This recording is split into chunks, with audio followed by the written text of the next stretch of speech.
Now, I set out in the House of Commons this week the government's conclusion that the Russian state was culpable for the attempted murder of Mr. Skripal and his daughter, and for threatening the lives of other British citizens. I also set out the action we are taking in response. Action to dismantle the Russian espionage network in the UK, to develop new powers to tackle hostile state activity, and the suspension of all planned high-level contact between the UK and the Russian Federation.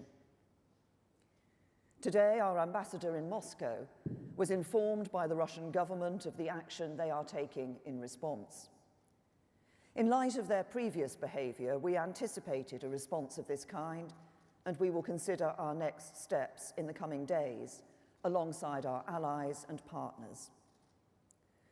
But Russia's response doesn't change the facts of the matter.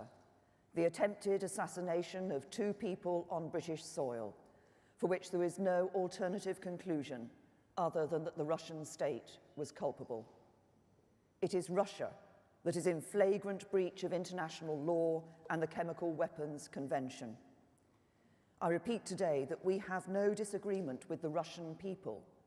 Many Russians have made this country their home, and those who abide by our laws and make a contribution to our society will always be welcome.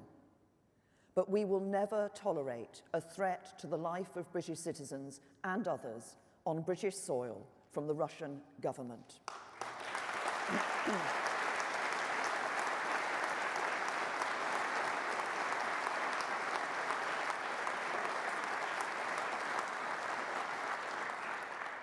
We can be reassured by the strong support we have received from our friends and allies around the world, from the United States, NATO and the European Union, from our UN and Commonwealth partners.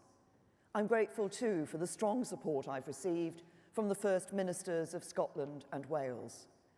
And in the House of Commons this week, we saw a consensus as member after member across all parties stood up to condemn Russia's actions and to support the position of Her Majesty's government. Because this act of Russian aggression is the very antithesis of the liberal and democratic values that define the United Kingdom.